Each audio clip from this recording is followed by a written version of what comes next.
ఎవరో మనకి అందుబాటులో లేరు, దగ్గర లేరు, ఎలాగా అని మనం చింతపడాల్సిన అవసరం లేదు. మన చేతిలోనే పరిష్కారాన్ని ప్రభు ఉంచినాడు. హల్లెలూయా. ప్రియమైన సహోదరులారా,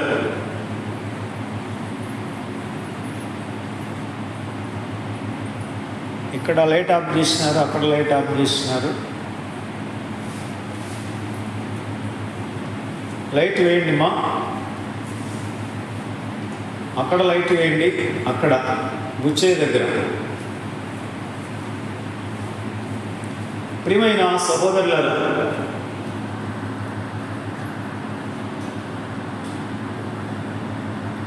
మనం పరమగీతాన్ని వింటున్నాం కదా చాలా రోజుల నుండి. ఈరోజు పరమగీతం 3వ అధ్యాయం 6వ వచనాన్ని చదువుకుందాం. ధూమ స్తంభముల వలె అరణ్య మార్గముగా వచ్చు ఇది ఏమి? గోపరసముతోనూ సాంబ్రాణితోనూ వర్తకులము వివిధమైన సుగంధ చూర్ణములతోనూ పరిమళించుచూ వచ్చు ఇది ఏమి? అందరూ వలకండి. ధూమ స్తంభముల వలె అరణ్య మార్గముగా వచ్చు ఇది ఏమి? గోపరసముతోనూ సాంబ్రాణితోనూ వర్తకులము వివిధమైన సుగంధ చూర్ణములతోనూ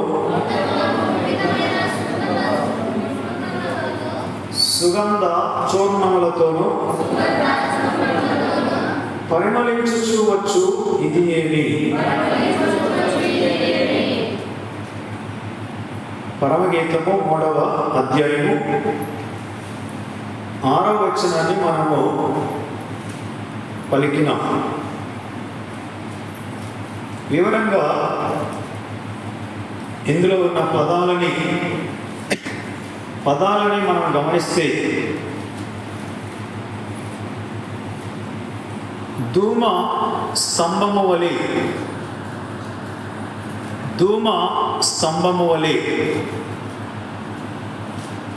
అరణ్య మార్గముగా వచ్చు ఇది ఏమి?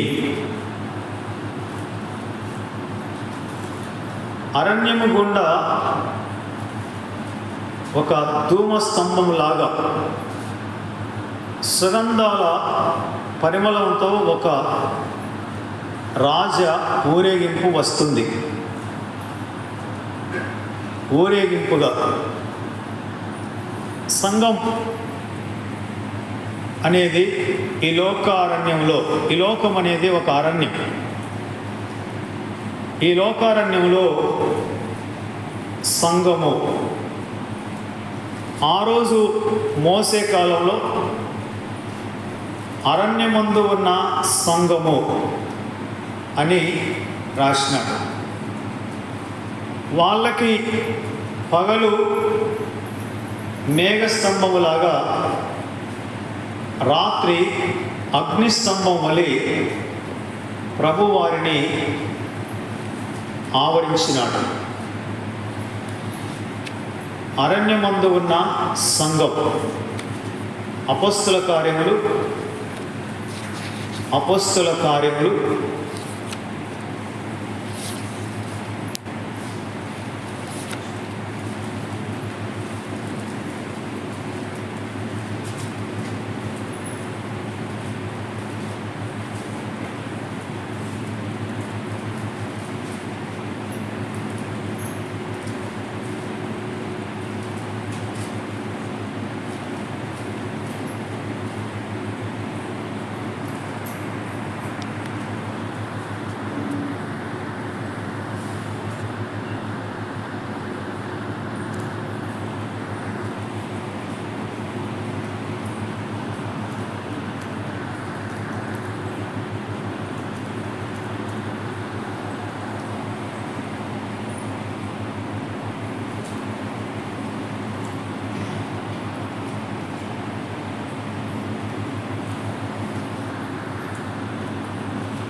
అపోస్తల కార్యములు 7వ అధ్యాయము 38వ వచనం.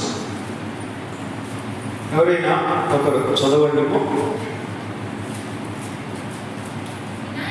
సీనాయి పర్వతం మీద తనతో మాట్లాడిన దేవదూతతోనూ మన పితరులతోనూ అరణ్యములోని సంగమందు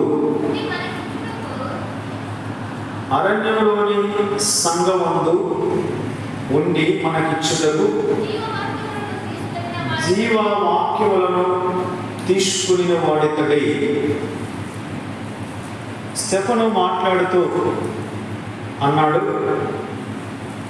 సీనాయి పర్వతం మీద తనతో మాట్లాడిన దేవదూతతోనూ మన పితరులతోనూ అరణ్యములోని సంగమందు ఉండి మనకిచ్చుటకు జీవవాక్యములను తీసుకున్న వాడితడే.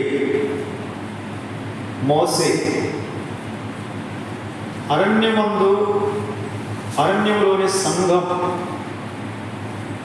అక్కడ మాస్టర్ మోసే గారు ఆ రోజు ఐగుప్తులో నుండి వాగ్దాన దేశానికి ప్రయాణం అవుతుంది. మోషే నాయకత్వంలో ఆ సంఘం ఈరోజు లోకమనే ఐగుప్తులో నుండి, లోకమనే ఈ అరణ్య మార్గంలో నుండి,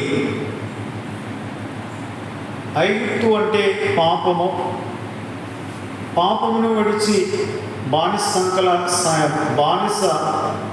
శృంఖలాలు విడిపించుకొని లోకారణ్య మార్గంలో మనం వెళ్తున్నాం. ఆ రోజున ఆ అరణ్యమందు ఉన్న సంఘానికి ధూమ స్తంభము వలె, అంటే మేఘ స్తంభం వలె, వాళ్ళకి పగలు ఎండ తగలకుండా ప్రభు మేఘ స్తంభం వలె ఉన్నాడు. ధూమ స్తంభాల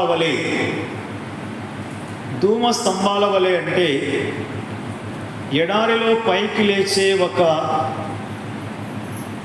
పొగ స్తంభం, అది మేఘ స్తంభం. ఆ రోజున మోసే నాయకత్వంలో వాళ్ళకి పగలు మేఘస్తంభం ఉన్నది కదా, అలాగా పొగ స్తంభం, ఎండ తగలకుండా ఉండాలంటే మేఘాలు అడ్డు రావాలి.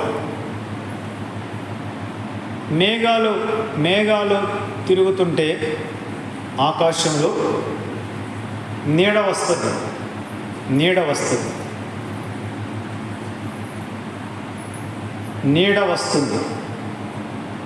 అనగా ఇశ్రాయేలును అరణ్యంలో నడిపించిన దేవుని మేఘస్తంభం, ఈ ధూమ స్తంభం. అనగా ఆ రోజున వాళ్ళకి దేవుని మహిమ అలాగా వారి మీద ప్రత్యక్షపరచబడింది. దేవుని మహిమ, దేవుని ఉనికి. మేఘస్తంభమై మేఘము కదిలితే ఆ ప్రజలు కదిలినారు, మేఘము ఆగితే వారు ఆగినారు. అంటే వాళ్ళు దేవుడు మమ్మల్ని నడిపిస్తున్నాడు అని ఎలా కనుక్కున్నారంటే మేఘము కదలికలను బట్టి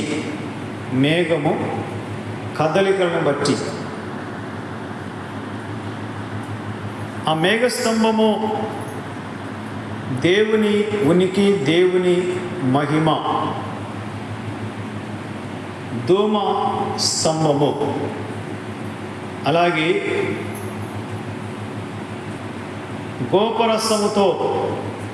గోపరసము అనేది చేదుగా ఉంటుంది. గోపరసం అనేది చేదుగా ఉండే ఒక సుగంధము, ప్రభు దప్పికొనుచున్నాను అన్నప్పుడు వాళ్ళు చేదు చిరకను ఆయనకు త్రాగనిచ్చినాడు. ఆయన దాన్ని చేదుగా ఉంది అని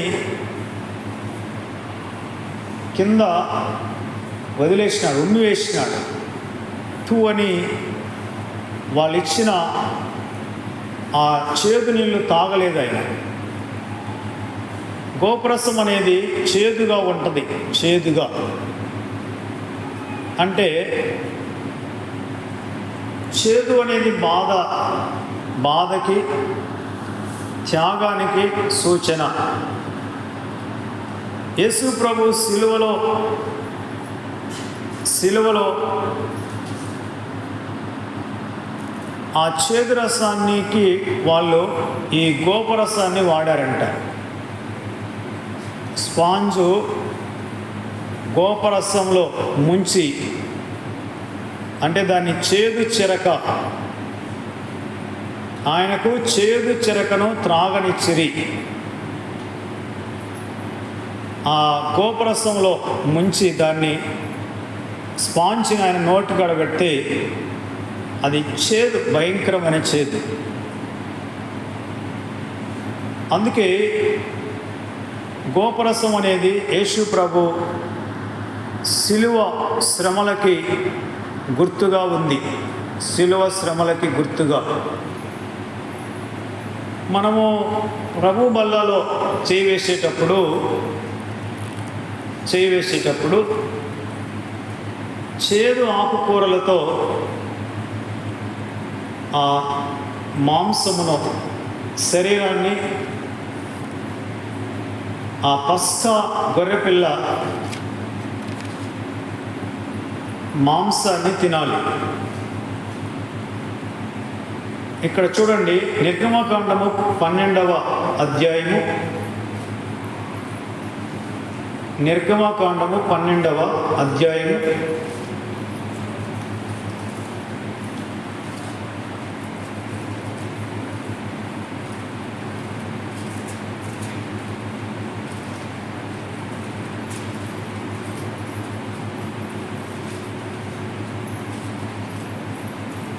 11వ వచనంలో, మీరు దానిని తినవలసిన విధమేదనగా, మీ నడుము కట్టుకొని, మీ చెప్పులు తొడుగుకొని, మీ కర్రలు చేత పట్టుకొని త్వరపడుచు దాన్ని తినవలెను.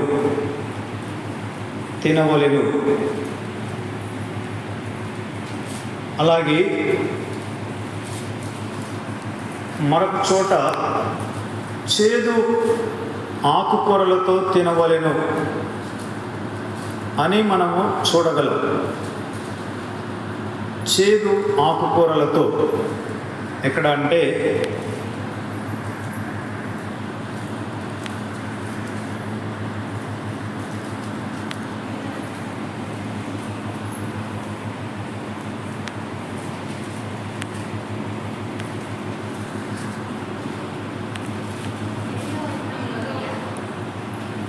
ఎనిమిదో వచ్చినమ్మా, నిర్గమకాండం 12:8. ఆ రాత్రియే వారు అగ్ని చేత కాల్చబడిన ఆ మాంసమును, పొంగని రొట్టెలను తినవలెను, చేదు ఆకుకూరలతో దానిని తినవలెను. మాంసమును, పొంగని రొట్టెలను, చేదు ఆకుకూరలతో తినాలి. మామూలుగా ఇందులో భౌతికపరమైన ఆరోగ్య సూత్రం ఉంది. మాంసం తిన్నప్పుడు చేదు ఆకుకూరలు, చేదు అంటే మామూలుగా మనకి కాకరకాయ వస్తుంది. చేదు పదార్థాలు మనం తిన్నప్పుడు మన కడుపుకి ఆ మాంసం వలన ఎటువంటి ఇబ్బంది లేకుండా కాపాడబడుతుంది.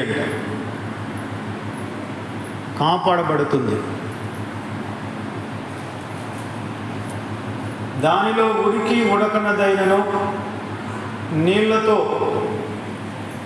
వండబడినదైనను తినకూడదు. మాంసము ఉడికి ఉడకకుండా తింటే ఏమవుతుందమ్మా?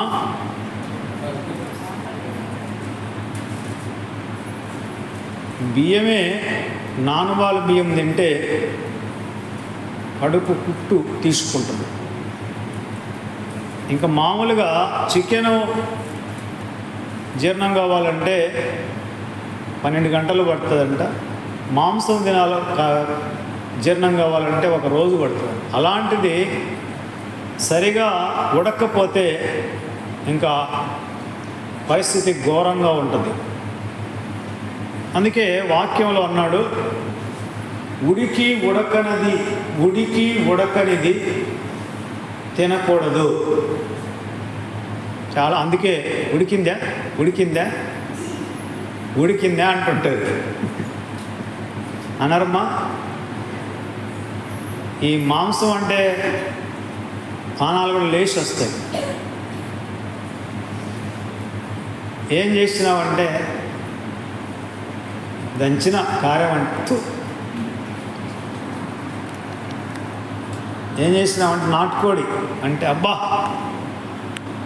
ప్రాణం లేచి వస్తుంది. కొన్ని ఈ మాంసపు ముక్కలు ముదురు జీవాలు ఉంటాయి. ముదురు కోడి ఏంది ముదురుది, ఇది పొట్టేలు ముదురు కోడి, ఇది ముదిరిపోయిన మాంసము ఉడకాలంటే ఎన్ని విజిల్ వేయాలమ్మా? 7-8 వేయాలమ్మా.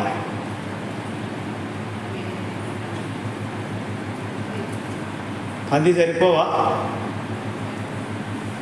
10 విజిల్లకి పిండి అయిపోతుంది. కానీ మంచిదే కదా. ఇప్పుడు బాగా కుక్కర్లు వచ్చినాయి. ఎంత ముదిరిపోయిన మాంసం అయినా కుక్కర్లో వేస్తే పిండి అయిపోతుంది.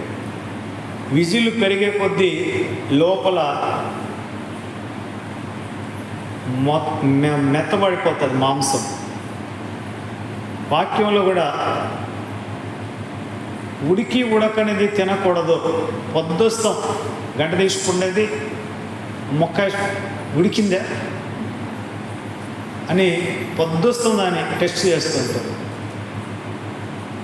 ఏమంటే ఉడకపోతే తిన్నా కూడా ఇబ్బంది పడతారు. వాలంటీర్ వాళ్ళ పిల్లోడు మటన్ తిన్నాడంట, మాంసం పెట్టారంట. ఆ పిల్లోడికి ఎట్లా జీర్ణం అవుతుంది? కడుపు నొప్పో అని మొత్తుకుంటున్నాడు. పెద్దోళ్ళకే అర్థం కాదు. వాలంటీర్ మందిరం దగ్గర నుంచి ఇంటికి పోయేసరికి వాడు నొప్పో అని అల్లాడిపోతుంది. ప్రభువా నువ్వే నాయనా, నువ్వే, నీ దయ అంటే వాడన్ని మొక్కలని నోట్లోకి ఎక్కినాడంట. ఒక్కటన్నా కరిగిపోలేదంట. అన్నీ ఎట్లా తిన్నాడు అట్లనే ఉన్నాయంట. పిల్లోళ్ళకే అంత మటన్ పెడితే ఎప్పుడు అరిగేది.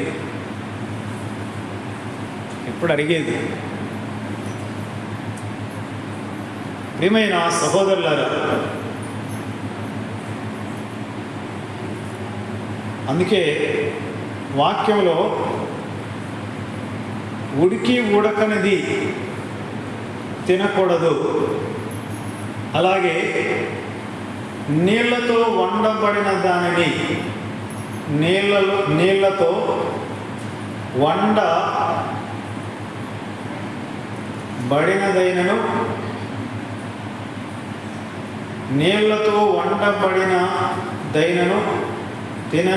తినకూడదు.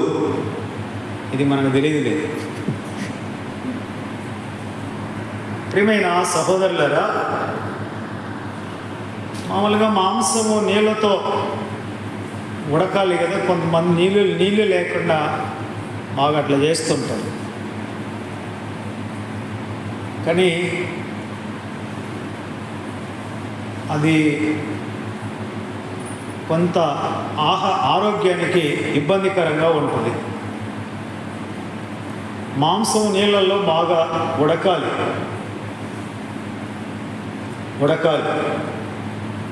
చేదు ఆకుకూరలతో దానిని తినాలి. చేదు ఆకుకూరలతో. మామూలుగా మనకి తీపి కంటే కూడా చేదు ఎక్కువ ఆరోగ్యానికి మంచిదంట.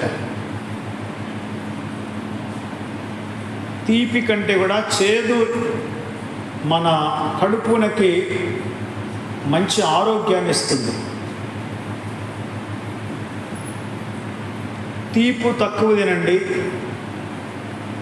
చేదు కాకరకాయ, కాంచరకాయలు ఏమి లేకపోతే యాపాకైనా పొరగడుపున నమిలి మింగండి. ప్రకృతి వైద్యం. దేవుని స్తోత్రం. మాత్రలు కూడా చేదుగా ఉంటాయని తినేవి. మాత్రలు చేదుగా ఉంటాయని తినకూడదు. ఏపాకు తింటే ఏం కాదు, కాకరకాయలు తింటే ఏం కాదు, కాంచరకాయలు తింటే ఏం కాదు.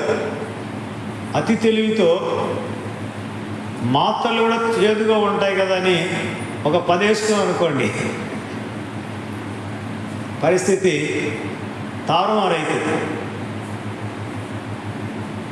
ప్రియమైన సహోదరులారా,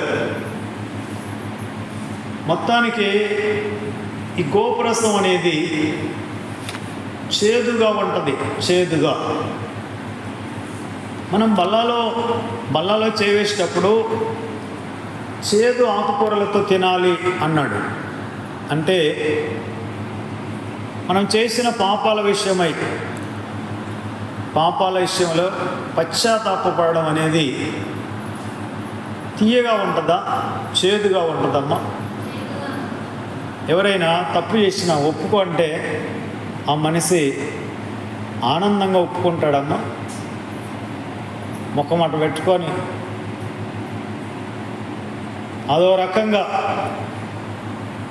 అదో రకంగా ఉంటాడు మనిషి. సంతోషంగా ఎవరు పాపాలు ఒప్పుకోలేదు. పాపాలు ఒప్పుకోవడం అనేది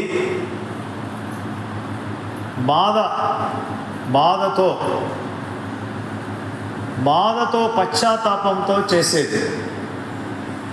బల్లాలో మనం చేయి వేసేటప్పుడు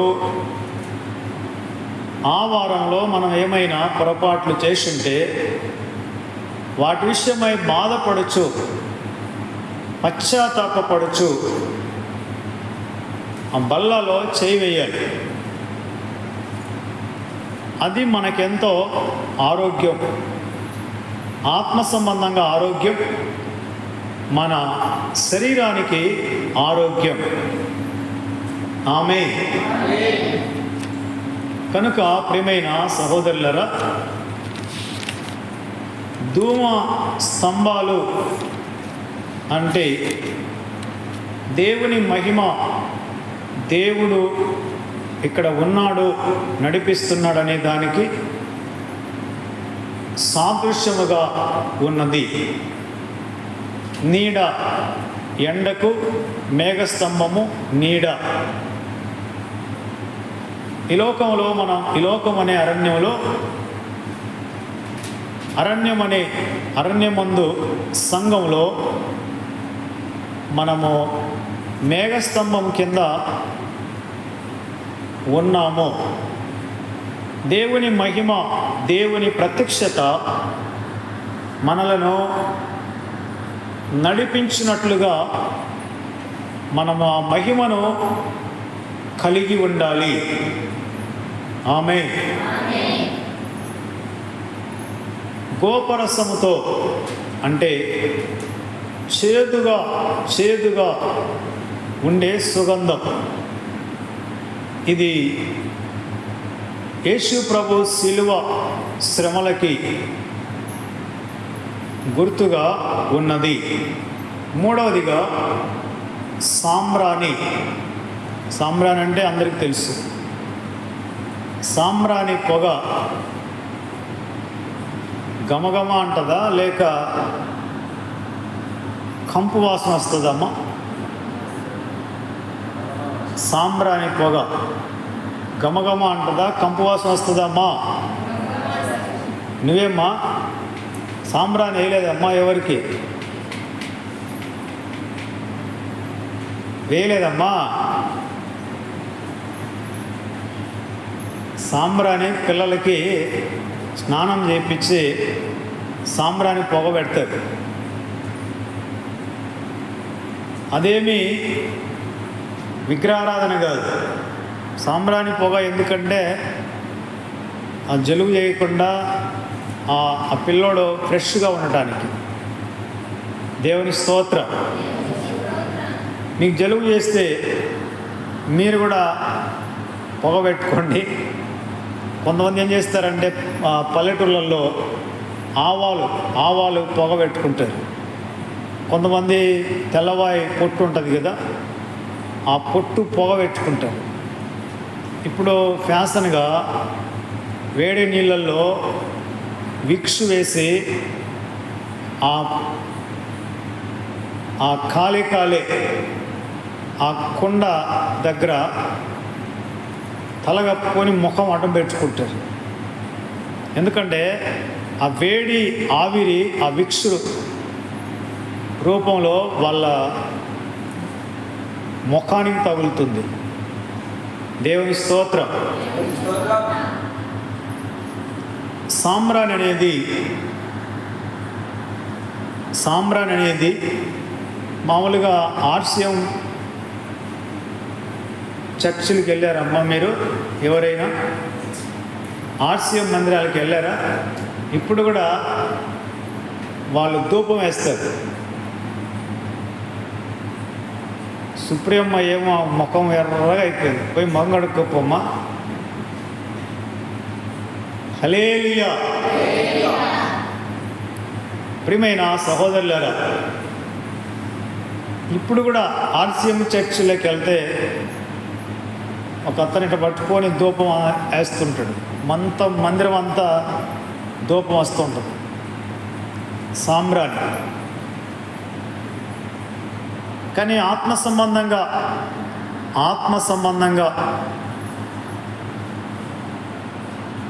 మామూలుగా ఇళ్లలో దోమలు రాకుండా ఈ పరిమళాలు ఆ పొగలు పెడితే దోమలు రాకుండా ఉంటాయంట. ఒకటేదో వెలిగిస్తారు కదమ్మా, ఏమంటారు దాన్ని మా? తెల్లది భలే వాసన వస్తుంది అమ్మా అది.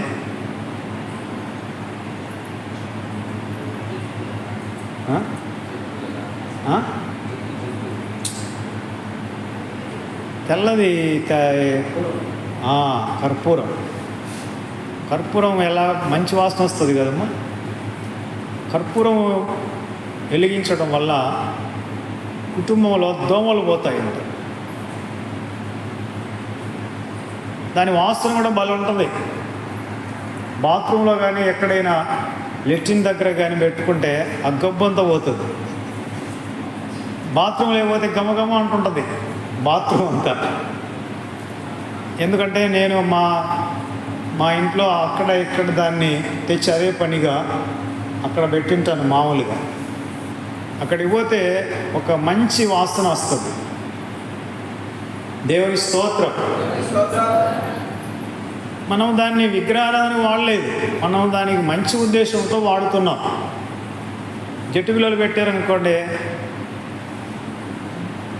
జలుబు చేస్తుంది. ప్రియమైన సహోదరులారా, కానీ కర్పూరం పెడితే నిజంగా బాగుంటుంది. ఆ రూము, ఆ బాత్రూమ్ కానీ, ఆ లెట్రిన్ కానీ చాలా బాగుంటుంది. ప్రియమైన సహోదరులారా, అంతెందుకండి, లెట్రిన్ వాసన పోవాలంటే ఒక అగ్గిపుల్ల గీసి అది ఆరిపోయిన తర్వాత అట్నే పెడితే అక్కడ ఉండే గబ్బంతా పోతుంది. అగ్గిపుల్ల ముట్టించి అట్నే పట్టుకోండి, అయిపోయిన తర్వాత అట్నే వదిలేండి నీళ్ళల్లో. చూస్తే ఆ కంపంతా పోతుంది. కొంతమంది లెట్రిన్లు ఎట్లుంటాయి మీరు చూసినారా? అసలు వీళ్ళు ఎట్లుంటారు ఇక్కడ, దీంట్లో ఎట్లా దీన్ని వాడుతున్నారు అనిపిస్తుంది. వీళ్ళేం మనుషులా లేకపోతే ఒక రకమైన వింత జీవులా అనిపిస్తుంది. ప్రియమైన సహోదరులారా,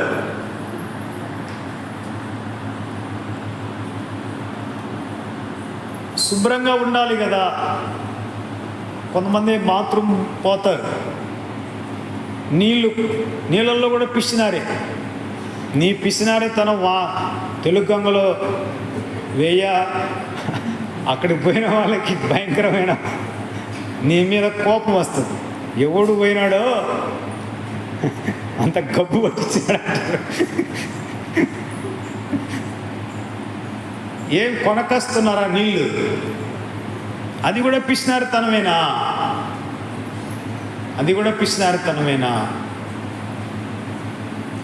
ఈ వాడేసిన సబ్బులన్నీ ఒక డబ్బాలో వేసి పారేయకుండా దాన్నే లెట్రిన్కి క్లీన్ కొరకు వాడుకోవచ్చు.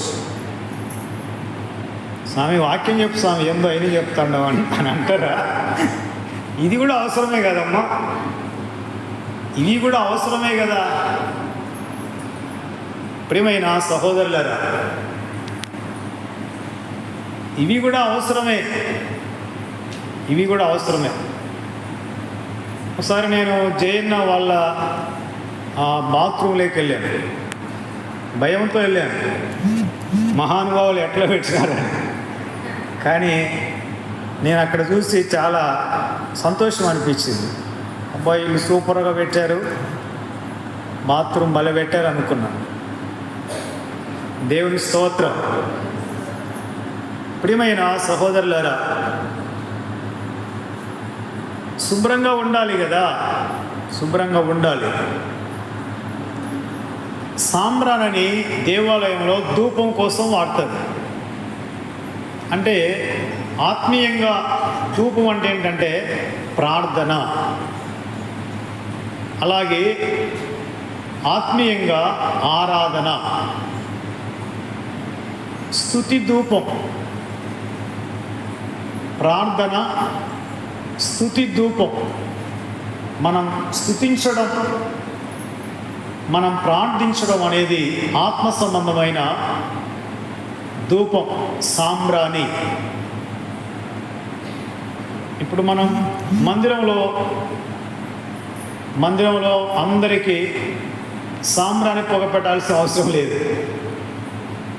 కానీ ఆత్మ సంబంధమైన సాంబ్రాణి ఏంటంటే అందరి కోసం ప్రార్థన చేయడం, అలాగే వారి జీవితాల్లో జరిగిన కార్యాలను బట్టి దేవుని స్తుతించడం.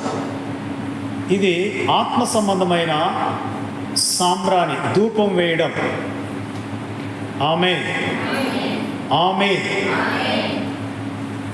ప్రియమైన సహోదరులారా, అలాగే వర్తకులమ్ము వివిధమైన సుగంధ చూర్ణములు, అంటే విలువైనవి, ఎంతో అమూల్యమైనవి, చాలా అరుదైనవి, రాజు కోసము తెచ్చిన ఖరీదైన పరిమళాలు. బేతనీయలో మరియమ్మ ప్రభు కోసం ఎంత విలువైన సుగంధ తైలాన్ని తెచ్చింది. ఆ డబ్బులకి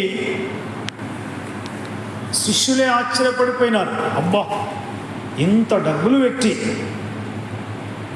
ఈమె యేసయ్య పాదాల మీద, తల మీద పోసింది, వేస్ట్ చేసింది అనుకున్నారు వాళ్ళు. కానీ అది ప్రభు మెచ్చుకున్నాడు, ఆమె చేసిన దాన్ని. ఈమె నా ఎడల మంచి కార్యము చేసినది, మీరు ఆమెను అభ్యంతర పరచవద్దు. ప్రియమైన సహోదరులారా, మనమందరం కూడా వివిధమైన సుగంధ తైలముల వంటి వారిని, మన దగ్గర నుండి రకరకాల పరిమళ వాసనలు ఆత్మ సంబంధముగా మనము ప్రభువుకి దొరికిన అరుదైన సుగంధ చూర్ణముల వంటి వారిని. అలాగే దీని ఆత్మీయ అర్థం ఏంటంటే, మొదటిగా ఈ పరమగీతము 3వ అధ్యాయం 6వ వచనంలో ఈ వాక్యాన్ని మనం క్రీస్తుకి, అంటే ఈ వాక్యంలో మనం క్రీస్తుని చూసినట్లయితే ప్రభు మనకి ఇలా కనబడతాడు. ముందుగా ఇప్పుడు ధూమ స్తంభముల వలె అరణ్య మార్గముగా వచ్చు. ఇది ఏమి అంటే, ఒక పెద్ద ఊరేగింపుతో ఆ ప్రజలు వస్తున్నారు. అంటే రాజును ఊరేగిస్తున్నారు. ఊరేగించుకుంటా ఆ ప్రజలు వస్తున్నారు. పౌలు గారు ఏమన్నాడంటే, విజయోత్సవంతో మమ్మను ఊరేగించుచున్నాడు. అలాగే ఇదిగో నీ రాజు సాత్వికుడు, దీన మనస్సు గలవాడు, భారవాహక పశువు పిల్ల అయిన గాడిద మీద ఊరేగింపుతో వస్తున్నాడు. మనమే ఆయన గాడిదలు. మన ద్వారా ఆయన ఊరేగింపబడతాడు. మనం యేసు ప్రభువుని ఊరేగించాలి. ఆమేన్. మనం యేసు ప్రభువుని ఊరేగించాలి. ప్రజలకి యేసు ప్రభు కనబడుతున్నాడా లేక గాడిద కనపడుతుందమ్మా? ఆ ఊరేగింపులో యేసు ప్రభు కనబడుతున్నాడా ప్రజలకి, లేక గాడిద కనపడుతుందా?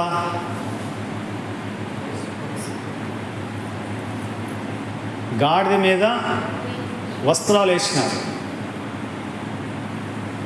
కానీ వాళ్ళకు గాడిద కనపడలేదు ఆ జనాలలో. కానీ యేసు ప్రభు కనబడుతున్నాడు. అంటే అర్థం ఏంటంటే, మనము కనబడకూడదు, ప్రభువుకి మహిమ రావాలి, మనకు మహిమ రావద్దు. మనల్ని హైలైట్ చేసుకోవద్దు. మనకు ప్రతిరోజు వాగ్దానం వస్తుంది కదా. నేను ఆమెకు చెప్పాను, అమ్మా నా ఫోటో కానీ నా పేరు కానీ వేయద్దు, వాగ్దానం మాత్రమే పెట్టమ్మా అని చెప్పాను. అలాగే జీవన్కి మెసేజ్లన్నీ యూట్యూబ్లో ఆడియో అప్లోడ్ చేస్తాడు. నా ఫోటో పెట్టి నా పేరు వేస్తుంటే నాకు అది ఎందుకో బాగలేదు, నచ్చలేదు. చెప్పాను, మీదట నా ఫోటో వద్దు, నా పేరు కూడా వద్దు, మందిరం అడ్రస్ మాత్రం పెట్టండి అని నేను జీవన్ కూడా చెప్పాను.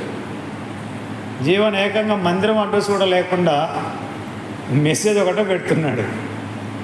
కానీ వాగ్దానంలో మందిరం అడ్రస్ కూడా మనకు వస్తుంది. దేవుని స్తోత్రం. యేసు ప్రభుని ఊరేగించడం అంటే ఎట్లమ్మా? మనం కనబడకూడదు, ప్రభు కనబడాలి, ఆయనకు మహిమ రావాలి.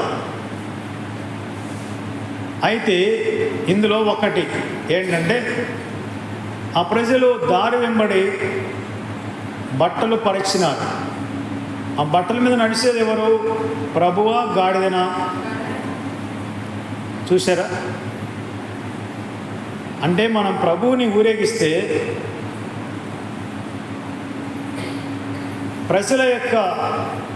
ప్రజల యొక్క అభిమానము కానీ, వారి యొక్క కానుకలు కానీ, మరేమైనా అవి మనకే లభ్యమవుతాయి, మనకు చెందుతాయి. మహిమ మనం తెచ్చుకోకూడదు. మహిమ ఆయనకే ఘనత రావాలి. ఆమేన్. దేవుని స్తోత్రం. నేను ఎందుకు నా ఫోటో, నా పేరు వద్దన్నానంటే, యూట్యూబ్లో అనేక మంది వాగ్దానాలు పెట్టేది వాళ్ళ ఫోటో, వాళ్ళ పేరు హైలైట్ చేసుకుంటున్నాను. నేను అది చూసినప్పుడు నాకు నచ్చలేదు. అందుకే నేను వద్దు, నా ఫోటో వద్దు, నా పేరు కూడా వద్దు, వాగ్దానం ఒక్కటి పెట్టండి అని నేను వాళ్ళకి చెప్పినప్పుడు మరుసటి రోజే వాళ్ళు దాన్ని తీసేసినారు. ఫోటోని తీసేసినారు, పేరుని కూడా తీసేసినారు. మనం ఏ పాటి వారిని, మనకు మహిమ వద్దు, ప్రభువుకు మహిమ రావాలి. ప్రభువును మనం ఊరేగించాలి. మనం ప్రభువును ఊరేగిస్తే మనల్ని కూడా ప్రభు ఊరేగిస్తాడు. పౌలు గారు అంటాడు, ఎల్లప్పుడూ మమ్మను విజయోత్సవంతో ఊరేగించుచున్న దేవునికి స్తోత్రము కలుగునుగాక అంటాడు. అంటే పౌలు గారి భావం ఏంటంటే, మేము ఎక్కడికి పోయినా ఆత్మలు రక్షణ పొందుతున్నారు, ప్రజల్లో కార్యాలు జరుగుతున్నాయి, నేను చెప్పే వాక్యము, ప్రసంగాలు వ్యర్థమైపోలేదు, పంట పండుతుంది, ఫలిస్తున్నారు, ప్రజలు మారిపోతున్నారు, ఆత్మల పంట విస్తారముగా దొరుకుతుంది, కనబడుతుంది. దాన్ని పౌలు గారు ఏమన్నాడమ్మా? ఎల్లప్పుడూ విజయోత్సవంతో ఊరేగించుచున్న దేవునికి స్తోత్రం అన్నాడు. హల్లెలూయా, హల్లెలూయా. నిజంగా ఆత్మల పంట చాలా సంతోషాన్ని ఇస్తుంది. ఇంచుమించు మనము ఒక సంవత్సరంలో ఎన్ని ప్రార్థనలు జరుపుతున్నామో,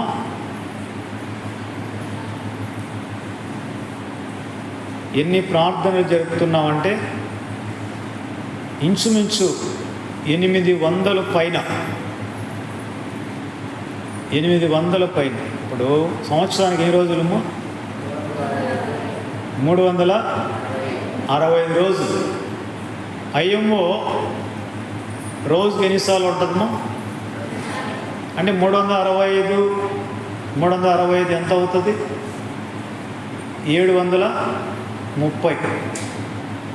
అంటే కేవలం ఐఎంఓనే 730. అంటే ఒక సంవత్సరంలో ఐఎంఓ ద్వారా 730 సార్లు ప్రార్థన జరుగుతుంది. ఎన్నిసార్లమ్మా? అంటే ఎంత లెక్క చూడండి. ఆదివారాలు కనీసం 50 పైన ఉంటాయి. నెలకు 12 సార్లు ఏముంటుందమ్మా? సంవత్సరానికి 12 సార్లు మా రాత్రికాల ప్రార్థనలు. అలాగే శుక్రవారం ఉపవాస ప్రార్థనలు కూడా ఇంచుమించు 50 ఉంటాయి. ఎన్ని ప్రార్థనలు ఉన్నాయి చూడండి. అంటే ఎంత వాక్యము, ఎంత ప్రార్థన. ఈ మనం విత్తినదంతా కూడా ఒక్కసారి పంట కనబడితే ఒక్కొక్కరి జీవితాలు విప్లవాత్మకంగా మారిపోతాయి. ఆమేన్. హల్లెలూయా. నిజంగా ఆ పంట కోసమై మనం ఎదురు చూడాలి. దేవుని స్తోత్రం. ఖచ్చితంగా పంట వస్తుంది. విజయోత్సవంతో ఊరేగిస్తాడు ఆయన, విజయోత్సవంతో ఊరేగిస్తాడు.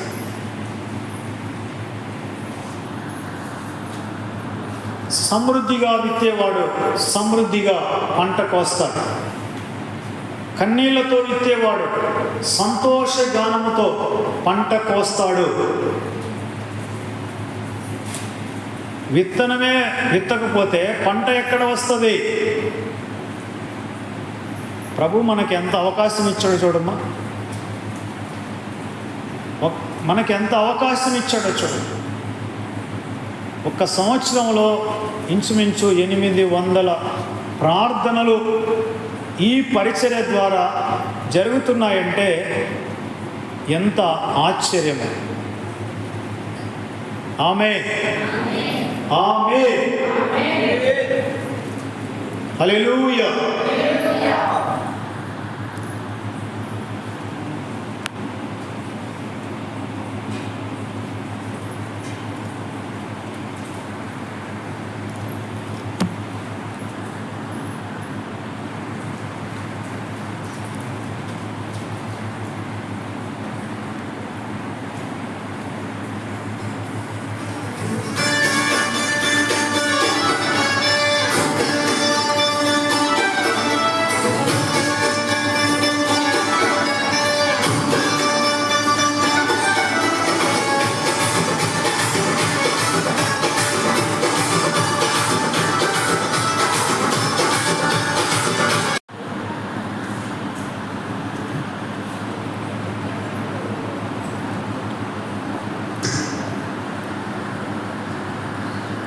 హల్లెలూయా.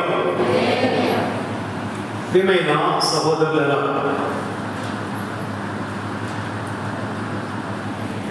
ఈ పరమగీతము 3వ అధ్యాయం 6వ వచనంలో మనము క్రీస్తుని చూసినట్లయితే ఊరేగింపు అనేది క్రీస్తు రాజుని సూచిస్తుంది. అరణ్యము లాంటి ఈ లోకము గుండా ఆయన వస్తున్నాడు. అలాగే ఆయన జీవితం గోపరసం లాంటి బాధతోనూ సామ్రాణి లాంటి ప్రార్థనతోనూ నిండి ఉన్నది. అలాగే ఆయన పరిమళం అంతటా వ్యాపిస్తూ ఉన్నది. 2వ కొరింథీ పత్రిక 2వ అధ్యాయము 15వ వచనంలో ఇలాగా చూడగలము. 2వ కొరింథీ 2వ అధ్యాయము 15వ వచనం, రక్షింపబడు వారి పట్లను నశించు వారి పట్లను మేము దేవునికి క్రీస్తు సువాసనై ఉన్నాము. నశించు వారికి మరణార్థమైన మరణపు వాసనగాను, రక్షింపబడు వారికి జీవార్థమైన జీవపు వాసనగాను ఉన్నాము. చూశారా? రక్షింపబడే వారి పట్ల, నశించు వారి పట్ల మేము దేవునికి క్రీస్తు సువాసనై ఉన్నాము. ఎల్లప్పుడూ విజయోత్సవంతో ఊరేగించుచున్న దేవునికి స్తోత్రము అన్నాడు. కనుక యేసు ప్రభు యొక్క పరిమళం అంతటా వ్యాపిస్తుంది. ఇప్పుడు కొన్ని బాడీ స్ప్రేలు ఉన్నాయి. ముఖ్యంగా ముస్లిం సహోదరులు వెళ్తుంటే వాళ్ళు అంత దూరం వెళ్ళిన గాలికి వాళ్ళు కొట్టుకున్న స్ప్రే మనకి తగులుతుంది, అంత ఘాటు. అలాగే క్రీస్తు పరిమళ వాసన మనం ఎక్కడ వెళ్తే అక్కడ ఆ వాతావరణాన్ని కమ్ముకొనాలి. అలాగే ఈ వాక్యంలో సంఘము కూడా ఉంది. సంఘము విశ్వాసులమైన మనమందరం కూడా క్రీస్తు ఎక్కడ ఉంటే అక్కడ సంఘం కూడా ఉంటుంది. వధువు సంఘం అరణ్యం నుండి వస్తున్నది. అరణ్యమందున్న సంఘము అని మనం విన్నాం కదా. అరణ్యము అనేది ఈ లోకము, శోధన, ఎడారి. అయినా కూడా పరిమళిస్తూ ఉంది.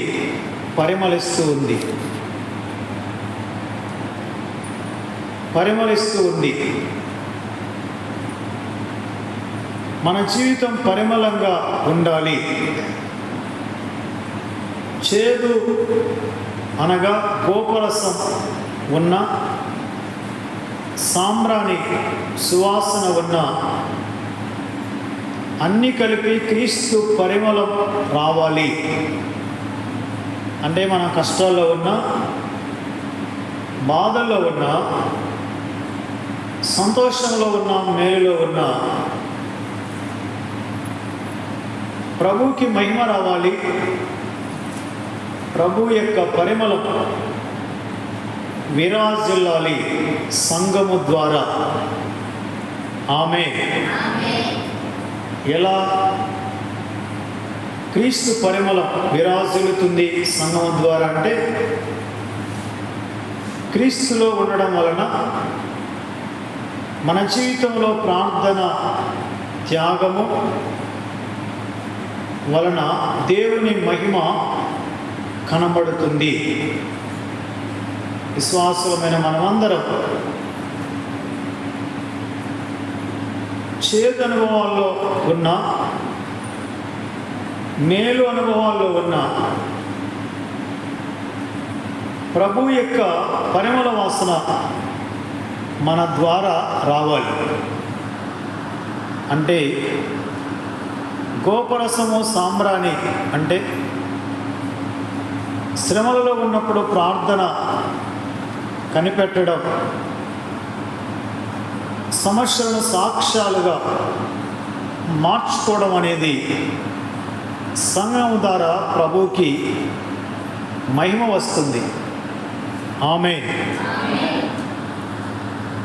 అరణ్యములో కూడా అంటే కష్టాల మధ్యలో కూడా మనం ధూమ స్తంభములాగా పైకి లేవాలి. కష్టాల మధ్యలో కూడా ధూమ స్తంభం అందరికీ కనబడుతుంది. మేఘం వచ్చినప్పుడు మేఘాలు అందరికీ కనబడతాయి. సంఘము విశ్వాసులమైన మనము ధూమ స్తంభాల వలె పైకి లేవాలి. అంటే కష్టాలలో, బాధలలో ఉన్నా కూడా ధూమ స్తంభంలాగా పైకి లేవాలి.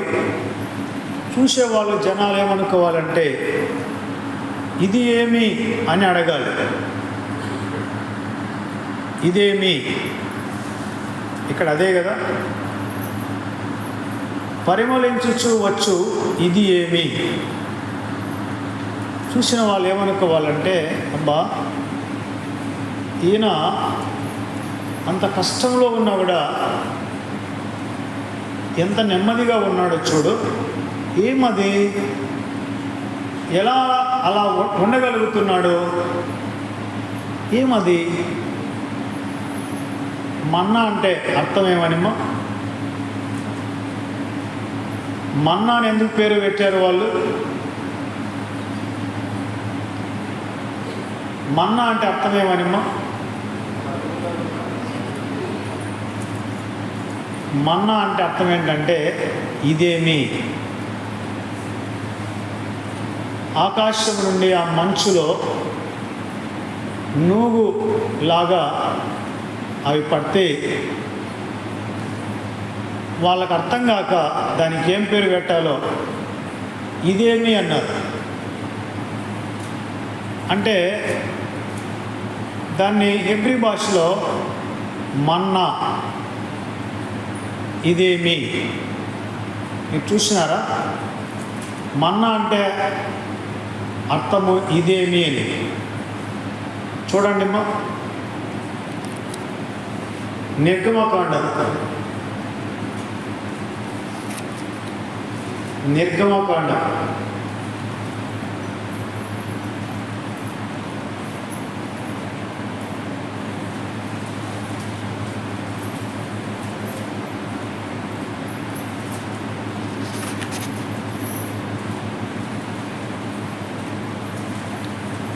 16వ అధ్యాయం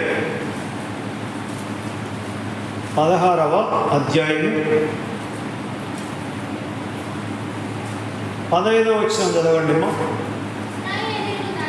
ఇశ్రాయేలీయులు దాన్ని చూచినప్పుడు అది ఏమైనది తెలియక ఇదేమి అని ఒకరితో ఒకరు చెప్పుకొనిరి. ఇదేమి అనే చోట 2 అని ఉండి కింద ఏముందిమ్మా? హెబ్రీ భాషలో మన్నా. మన్నా అంటే అర్థం ఏమనిమ్మా?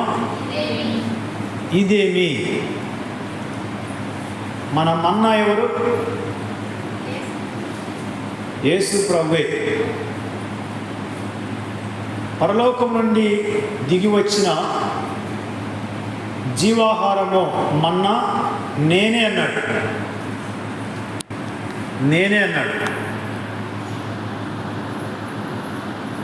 మనం కూడా ఈ మన్నా తింటే, అంటే పరలోకం నుండి దిగి వచ్చిన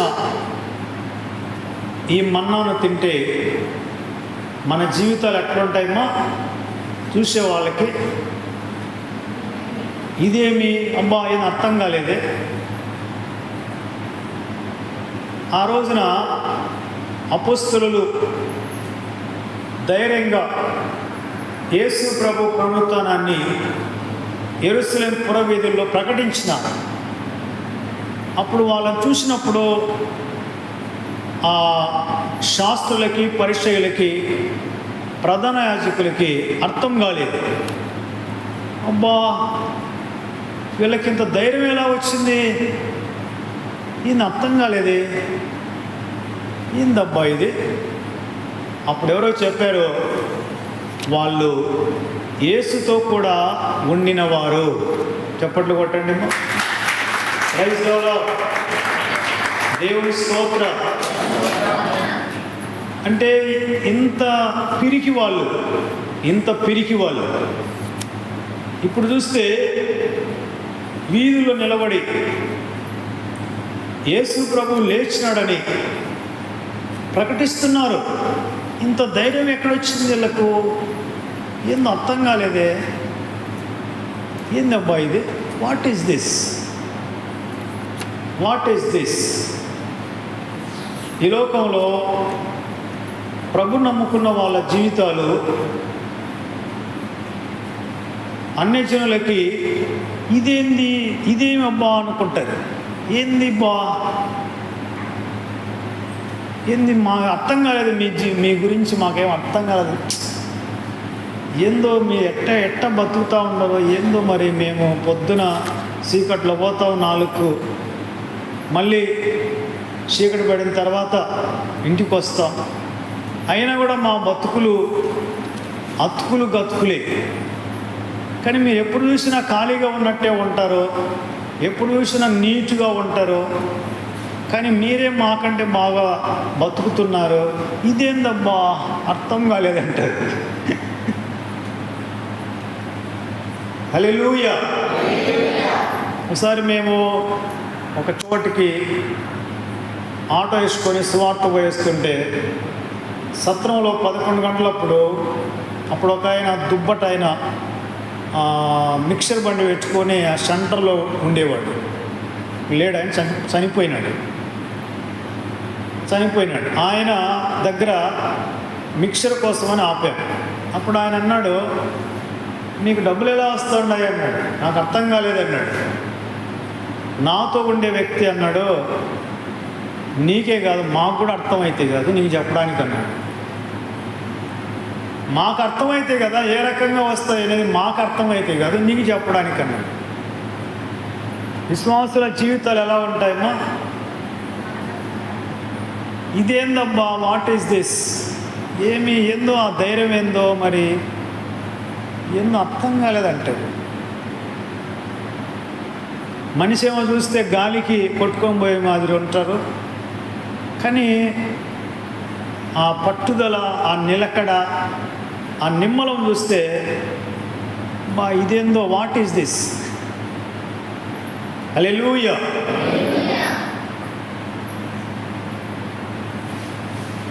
జనాలు ఇదేమనాలి, ఏందబ్బా ఇది అర్థం కాలేదే. ఇక్కడ అపోస్తుల కార్యములు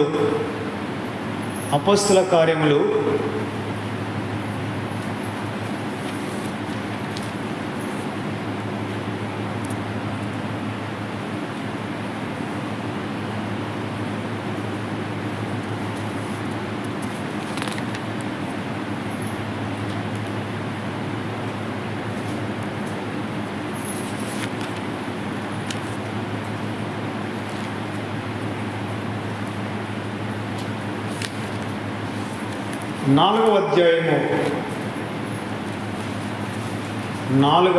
అధ్యాయము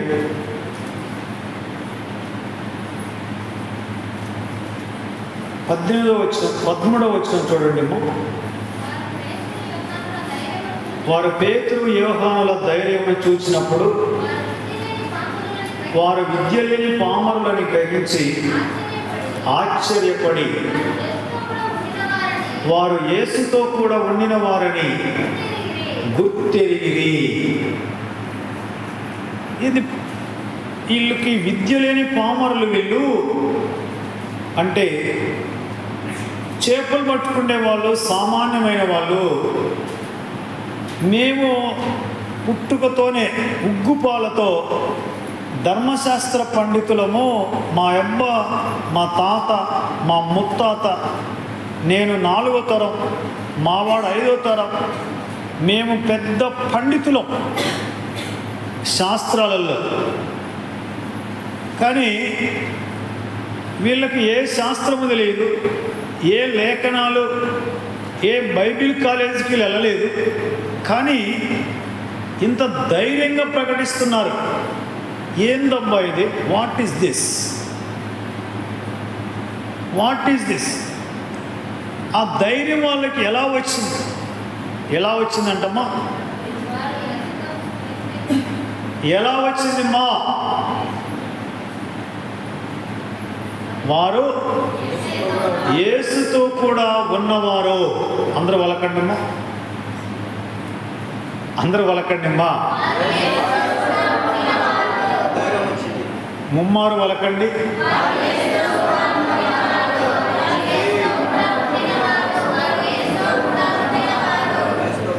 చప్పట్లు కొట్టండి.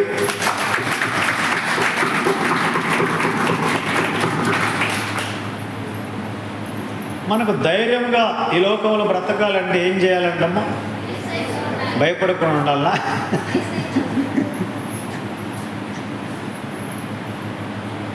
ధైర్యంగా బ్రతకాలంటే ఏం చేయాలంటమ్మా?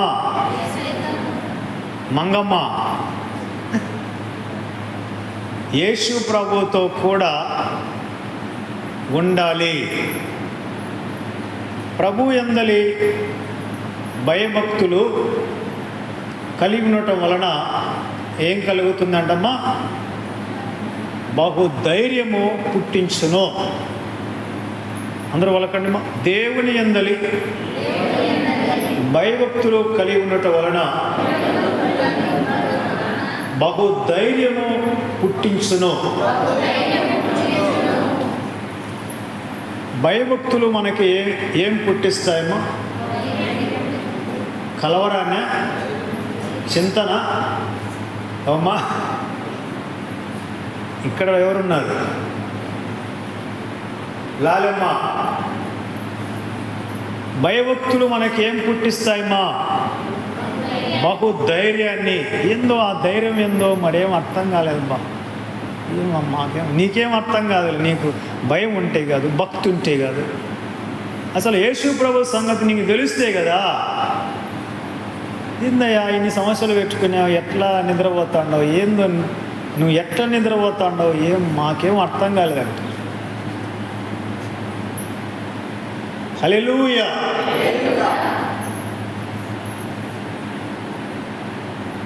ఒకసారి మా సునా చేసే కథలు చూస్తే అసలు ఇంకా ఎక్కిలు పెట్టి ఏడ్చినా కుమిలి కుమిలి బాధపడినా అట్లా వస్తుంది. కానీ అంత పూర్తిగా రివర్స్ అతని లైఫ్ ప్రస్తుతం ప్రెజెంట్లీ. కానీ యేసు ప్రభుతో ఉండటం వలన బహు ధైర్యం, బహు నిరీక్షణ. ఈరోజు పొద్దున్న లేచాను, 3 రోజులుగా సునాద్ గురించి నేను ఆలోచన చేస్తున్నాను. మొన్నంతా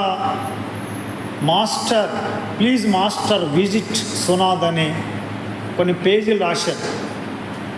ఈరోజు ఉదయం లేచాడు, ఇటు చెప్తే వినడు, ఉన్న చోట ఉండడు, తన పద్ధతి తనే. పొద్దున్న లేచిన వెంటనే 4:10కి వెంటనే నాకు వచ్చిన మాట ఏంటంటే, మా సరిహద్దుల్లో పాడు అనే మాట కానీ నాశనం అనే మాట కానీ వినబడదు. మరేం వినబడుతుందో, ఏం వినబడుతుందంటే, రక్షణయే మాకు ప్రాకారములుగా, ప్రఖ్యాతియే మా గుమ్మములుగా చెప్పుకుందుము. ఆమేన్. ఇక్కడ నైట్ ప్రార్థన జరుగుతుంటే మనోడు ఎక్కడున్నాడు? ఎక్కడున్నాడు అంటమ్మా? కోలాటం. ఇదేందబ్బా, మాస్టర్ పిల్లోడు ప్రార్థనలో ఉండాలా, కోలాటం దగ్గర ఉండాలా?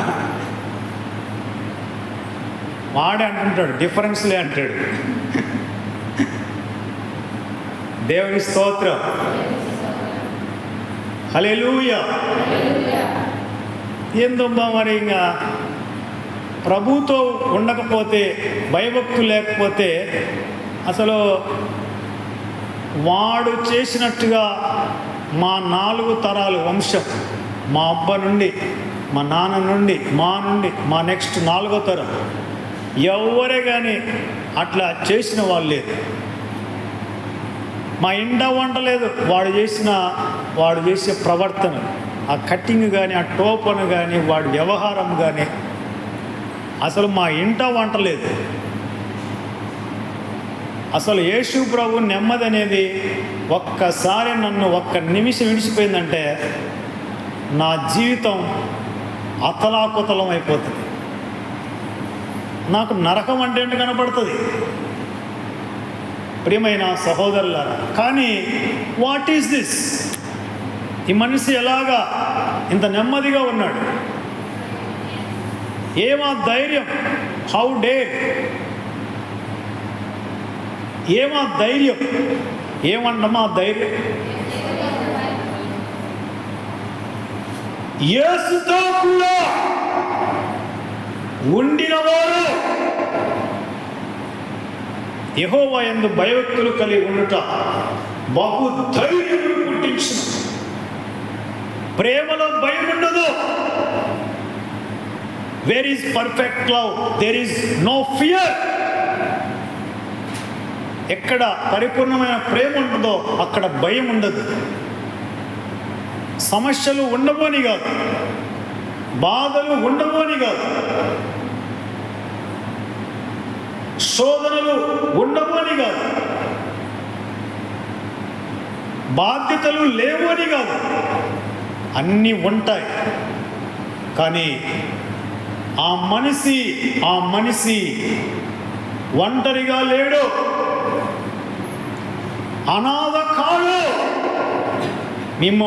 మిమ్మను అనాథలుగా విడువను. మీ ఎందుకు వస్తానో మీతో ఎల్లప్పుడూ ఉండటానికి ఆదరణకర్తను పంపుతాను. ఆమేన్.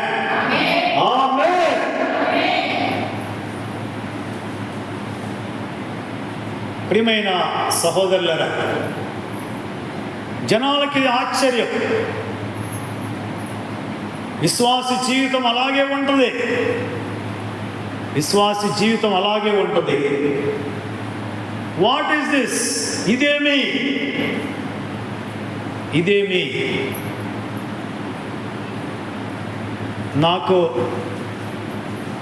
పెళ్ళి కాయబెట్టినప్పుడు ఆ 3 నెలలు, ఫిబ్రవరి, మార్చి, ఏప్రిల్, 17వ తారీఖు వరకు ఆ జరిగిన ఆ వ్యవస్థ అంతా మా వాళ్ళకు తెలియదు. ఒక్కసారిగా ఆ ఏప్రిల్ 16వ తారీఖు బుధవారం అర్ధరాత్రి 1 గంటకి ఈ 3 నెలల్లో నేను ఎలాంటి రిస్క్ను, పోరాటాన్ని ఎదుర్కొన్నానో ఒక్కసారి మా వాళ్ళందరూ చూసి, వాట్ ఈస్ దిస్? ఈ 3 నెలలు ఇంత పోరాటం పెట్టుకొని ఈ మనోడు ఎలాగా ఇంత నిమ్మలంగా ఉండగలిగినాడు? నిమ్మలంగా ఉండగలిగినాడు.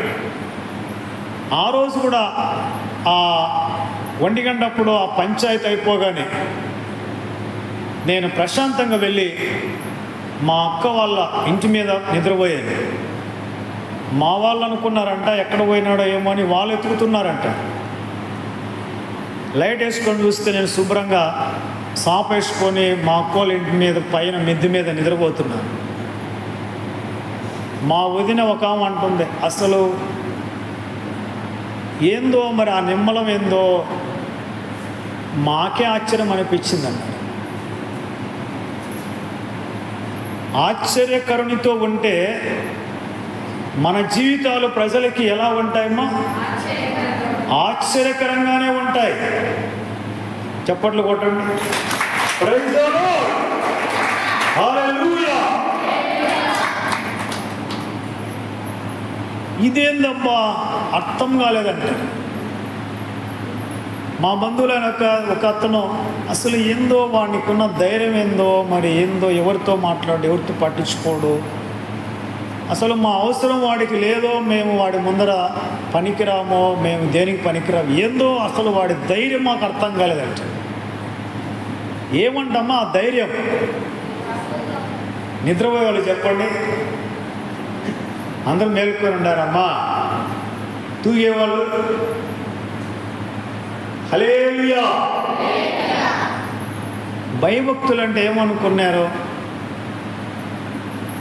బహు ధైర్యంతో నువ్వు జీవిస్తావు. బహుధైర్యంతో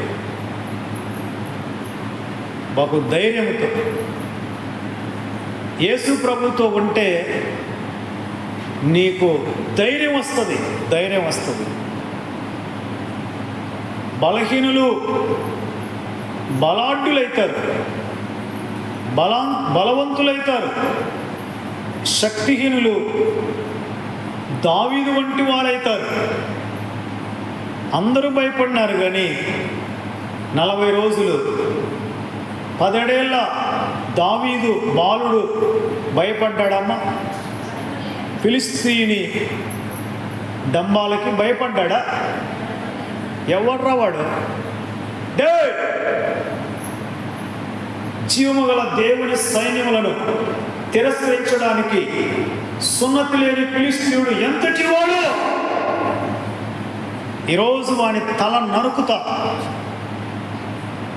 ఏందబ్బా పిల్లోడు చూస్తే బక్కగా ఉన్నాడు, రింగులు ఎంటికలు, చూడడానికి బాగా దేవదూత ముక్కు పుట్టింది, బాగా చూడడానికి ముచ్చటగా ఉన్నాడు, దొండపండులాగా. కానీ మాటలు చూస్తే ఎట్లున్నాయంటమ్మా? మాటలు ఎట్లున్నాయమ్మా? ధైర్యంగా వస్తున్నాయి. అందరూ భయపడ్డారు. దావీదు వాళ్ళ అన్నలు భయపడ్డారు, రాజు భయపడ్డాడు, మొత్తం సైన్యం అంతా భయపడింది. కానీ గొర్రెల కాపరి బాలుడు దావీదు భయపడ్డా? భయపడలేదు. ఎందుకు? ప్రభుతో ఉన్నాడు. ప్రభుతో ఉన్నాడని ఎట్లా మనం చెప్పగలం? యెహోవా నా కాపరి, యేసయ్య నా ఊపిరి, నాకు లేమి లేదు. లోయలలో లోతులలో యెహోవా నా కాపరి. సితార తీసుకొని గొర్రెలు కాసుకుంటా ఒకటే స్తుతి. యెహోవా నా బలమా, యథార్థమైనది నీ మార్గం, పరిపూర్ణమైనది నీ మార్గం. యెహోవా నాకు వెలుగాయే, యేసయ్యా నాకు రక్షణయే, నా ప్రాణదుర్గమయే, నేను ఎవరికి ఎన్నడు భయపడను. ఒకటే స్తుతి ధూపం వెళ్ళిపోతుంది. స్తుతించేవాడు భయపడతాడా? ఒకైనా పాటలు పాడుకుంటుంటే స్తుతిస్తుంటే ఎవరో వచ్చి చెప్పారు, యో ఇక్కడ భజన చేసుకుంటున్నారు, స్తుతి యేసు రక్తం అంట. అక్కడ మీ వాడు బావిలో పడ్డాడు. ఏమైందంటమ్మా? బావిలో పడ్డాడు. ఈయన నిమ్మలంగా మావాడు బావిలో పడినా క్షేమంగా బయటకు వస్తాడని చెప్పి తీరా పోయి చూస్తే ఆ బావిలో ఉండే చెట్టు కొమ్మలకి ఆ మధ్యలో ఇరుక్కొని అటనే ఎక్కి బయటకు వచ్చాడు. అంటే స్తుతించడం వలన శ్రమలు కనబడినప్పుడు అవి శ్రమలుగా అనిపించవు. ధైర్యం వస్తుంది, శ్రమలలో ధైర్యం వస్తుంది. భయభక్తులు బహు ధైర్యాన్ని పుట్టిస్తుంది. యేసు ప్రభుతో ఉండడం అనేది మనల్ని ధైర్యంతో నింపుతుంది. ప్రభు భయపడితే ఎవ్వడు తట్టుకోలేడు, ఎవ్వరు నిలవలేరు. అందుకే ఆయన అంటాడు, నేను ఎవరిని భయపెట్టను. ఎక్కడన్నాడమ్మా? నేను భయపెడితే ఎవరు తట్టుకుంటారు? 600 కోట్ల మంది ఒక్కడన్నా నిలుస్తాడా ప్రభు భయపెడితే? యోబు గ్రంథంలో చూడండి, యోబు గ్రంథం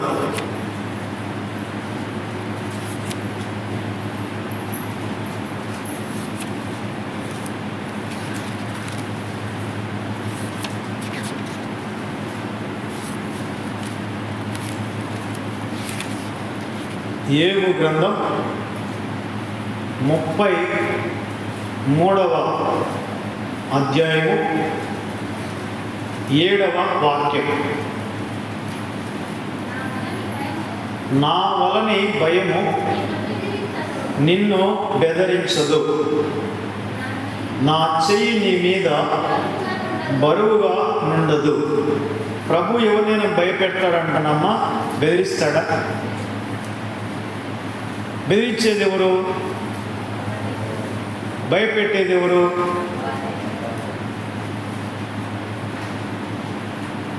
అపవాది, సైతాన్. సైతాను భయపెడతాడు, సైతాను బెదిరిస్తాడు. ప్రభు ఎవరిని భయపెట్టాడు. ఆయనకేం అవసరం ఉంటుంది? అసలు ఆయన భయపెడితే ప్రపంచంలో ఉన్న 600 కోట్లకు పైన జనాభా ఎక్కడికక్కడ గుండె ఆగి చచ్చిపోతాడు. ఆయన భయం. అందుకే ఆయన అంటున్నాడు, నా వలని భయము నిన్ను బెదిరించదు. నేను ఎవరిని బెదిరించను. ఆమేన్. దేవుని స్తోత్ర. మనమేమి బెదిరిపోయి ప్రభు ఏమైనా నన్ను శిక్షిస్తాడేమో, నాకేమైనా శ్రమ వస్తుందేమో అని భయపడి మనమేం ప్రభుని వెంబడించకూడదు. ప్రభు ఎవరిని భయపెట్టడమ్మా. ప్రభు ఎవరిని భయపెట్టడు. మనల్ని ధైర్యంతో నింపుతాడు. స్కూళ్ళల్లో, కాలేజీలలో, హాస్టల్లో పిల్లకాయలు ఏం చేస్తారంటే తోటి పిల్లకాయల్ని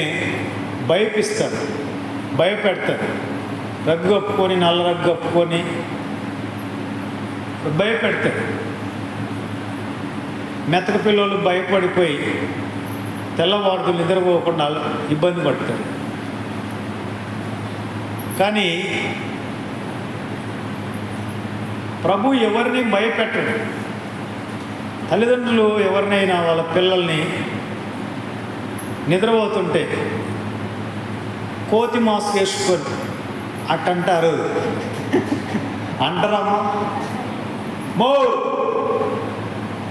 ఒకవేళ వాళ్ళు చూసారనుకో, భయపడితే జ్వరం వస్తే ఎవరు లెక్క పెట్టుకోవాలా?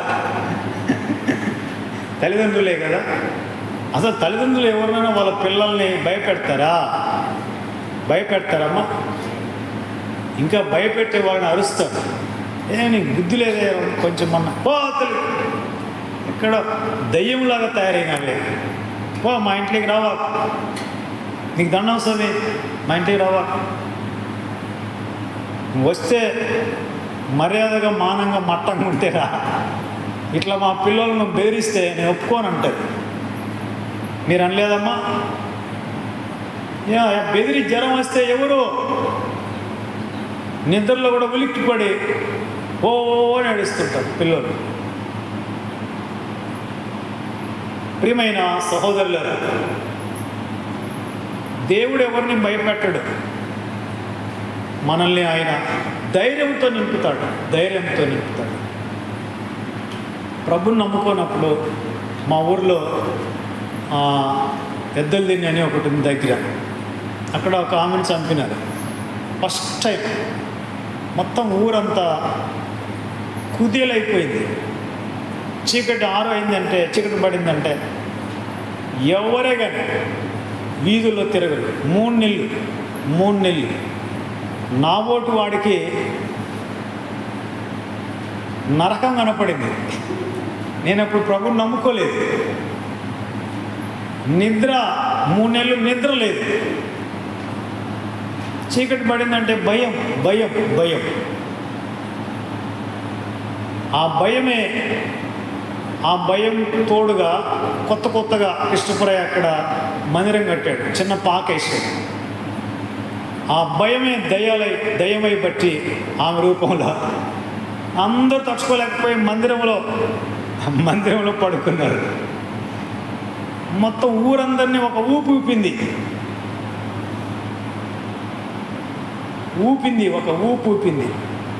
దయ్యము ఆ భయాన్ని ఆసరా చేసుకొని ఆమెలాగా మొత్తం అందరినీ తికమక పెట్టి, నేను కక్ష పట్టినాను. ఏంటంటే, నమ్ముకున్న తర్వాత నన్ను భయపెడతావా, 3 నెలలు నాకు నిద్ర లేకుండా చేస్తావా అని మీరు నమ్మండి, నమ్మకపోండి, నాకేమీ నష్టం లేదు. కానీ నేను వాస్తవమే చెప్తాను. నమ్ముకున్న తర్వాత ఒక అబ్బాయిని దొరుకుని మిట్ట మధ్యాహ్నం 12 గంటలకి ఆమెను ఎక్కడైతే చంపినారో ఆ బంద్రి చెట్టుకు చుట్టి చంపినారో అక్కడ నేను 1 గంట సేపు మోకరించి మిట్ట మధ్యాహ్నం ప్రార్థన చేశాను. How dare! ఎట్లా వచ్చింది ఆ ధైర్యం?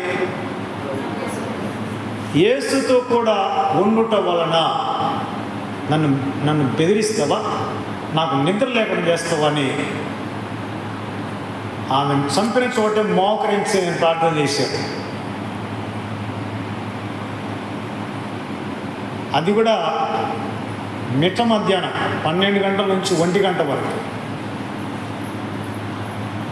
అంటే భయపడే వాళ్ళే, పిరికి వాళ్ళే భయభక్తుల వలన, యేసు ప్రభు వలన ధైర్యవంతులవుతారు.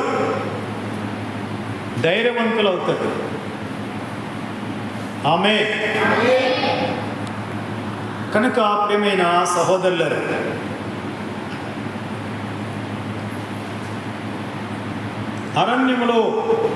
అరణ్యపు అనుభవం, నా అరణ్య రోదన ఉల్లాసముగా మారిపోయేనే. అరణ్యపు అనుభవాలు నడిపించి అక్కడ ప్రభు మనతో ప్రేమగా మాట్లాడతాడు.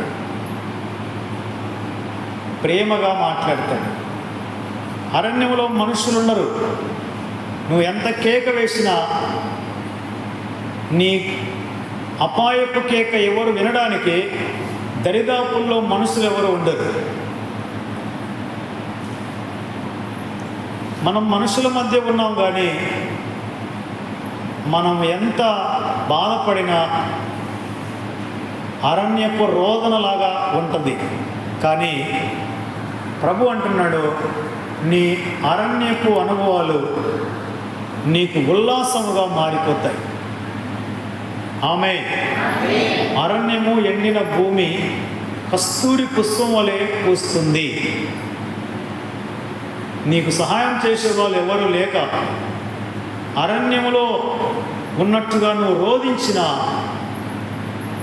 నీ అరణ్యపు రోదన నీకు ఉల్లాసభరితంగా ప్రభు మారుస్తాడు. ఆమేన్. దేవుని స్తోత్రం. కష్టాల మధ్యలో కూడా మనం ధూమ స్తంభంలాగా పైకి లేవాలి. జనాలు చూసే వాళ్ళకి ఇదేమి అని వాళ్ళు ఆశ్చర్యపడాలి. ఇదేమి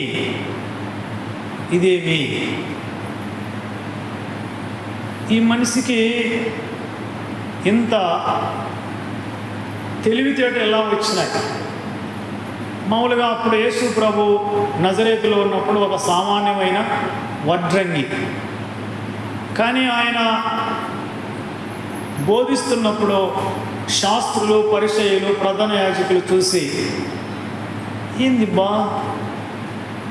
ఈయనది నజరేతు కదా, యేసేపు కుమారుడు కదా, ఈయన వడ్రంగి వాడు కదా, వడ్లవాడు కదా, మరి ఇతనికి ఈ బోధ ఎక్కడిది? ఈ అద్భుతాలు ఎక్కడివి? ఈ జ్ఞానం ఎక్కడిది? ఇతడు ఎక్కడ బైబిల్ కాలేజ్ చదవలేదు కదా, ధర్మశాస్త్ర పండితుడు కాదు కదా ఇతను అని వాళ్ళు ఆశ్చర్యపడిపోయినారు. చూశారా? యేసు ప్రభువును చూసే వాళ్ళు ఆశ్చర్యపడిపోయినారు. మనల్ని చూసినప్పుడు కూడా ప్రజలు అలాగే ఆశ్చర్యపడిపోతారు.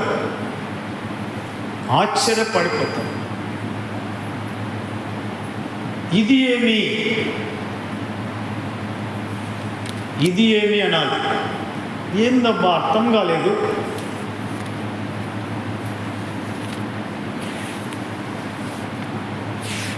గోపరసముతోనూ సామ్రాణితోనూ వర్తకులము వివిధ చూర్ణములతోనూ సుగంధ చూర్ణములతోనూ పరిమళించుచు వచ్చు. ఇది ఏమి? అందరూ పలకండిమా. ధూమ స్తంభముల వలె అరణ్య మార్గముగా వచ్చు. ఇది ఏమి? ఈ ఒక్క వచనంలోనే ఇది ఏమి అనే మాట ఎన్నిసార్లు ఉందిమా? జయన్న, ఎన్నిసార్లు ఉంది? ఒక్కసారేనా? బాగా చూడు స్వామి. మా ఎన్నిసార్లు ఉంది మా? 2 సార్లు. ఇది ఏమి ప్రశ్న మార్క్ ఉందా? ప్రశ్న మార్క్ ఉంది. అంటే వాళ్ళకి అర్థమైందని అర్థం కాలేదనే, ఏందబ్బా వీళ్ళ జీవితాలు ఏమి అర్థం కాలేదు అన్నట్టుగా ఉంది వాళ్ళు. యేసు ప్రభువుకు ఆ జ్ఞానం ఎక్కడి నుంచి వచ్చింది, ఆ బోధలు ఎక్కడి నుంచి వచ్చినాయి, ఆ అద్భుతాలు ఎక్కడి నుంచి వచ్చినాయని వాళ్ళకి అర్థమైందమ్మా. అర్థం కాకనే వాళ్ళు తలకాయ బరుక్కుంటున్నారు.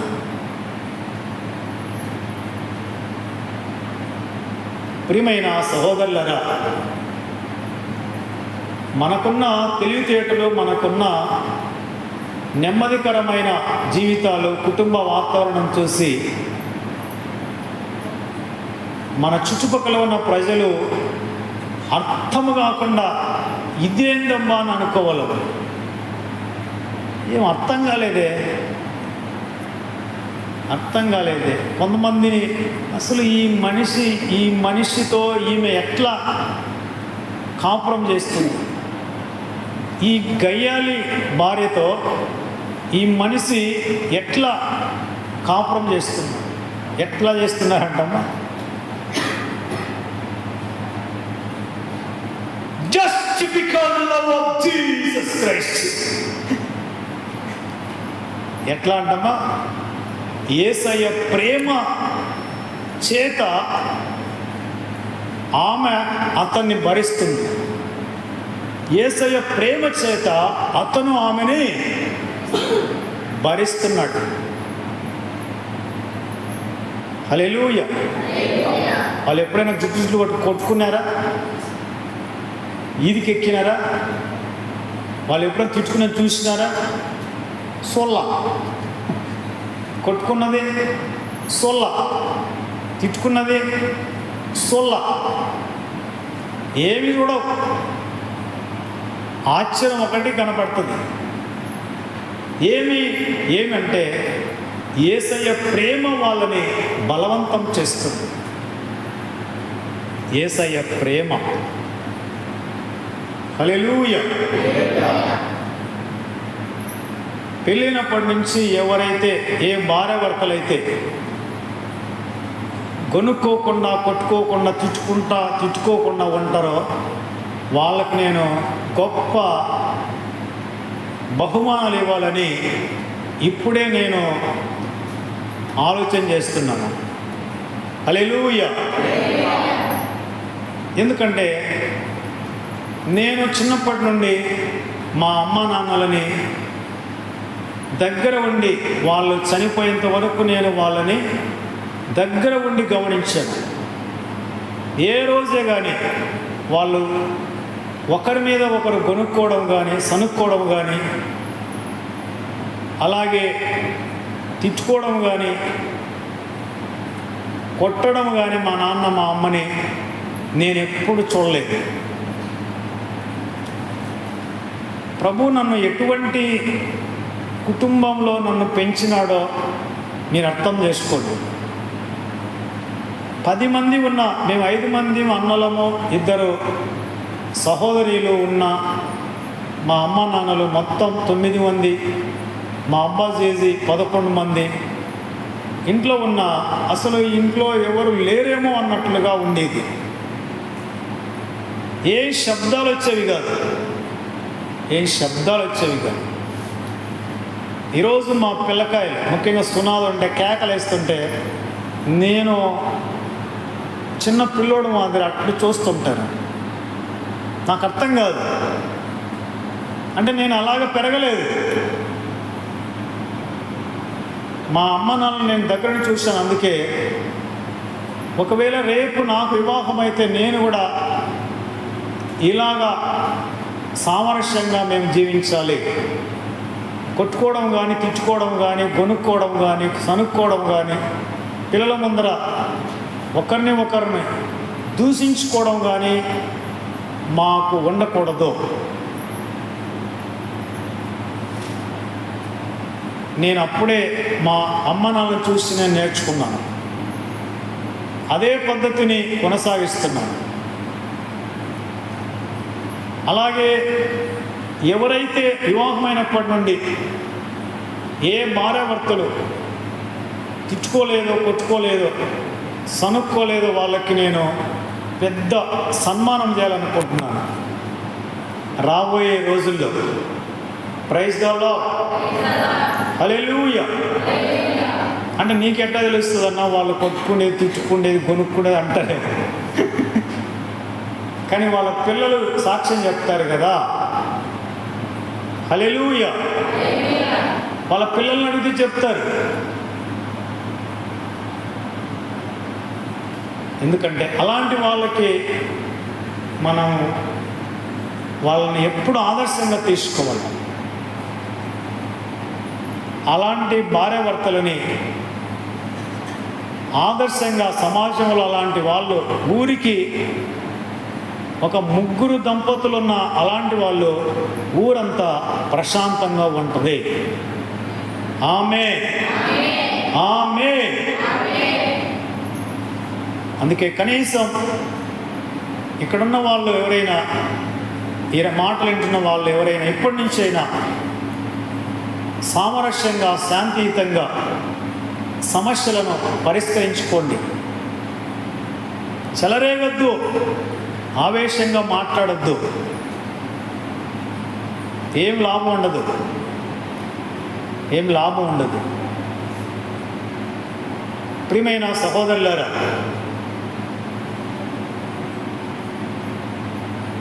పిల్లల్ని అరిసిన వాళ్ళ మీద పండ్లు కొరికి ఉరిమురిమి చూసినా ఏమి లాభం ఉండదు.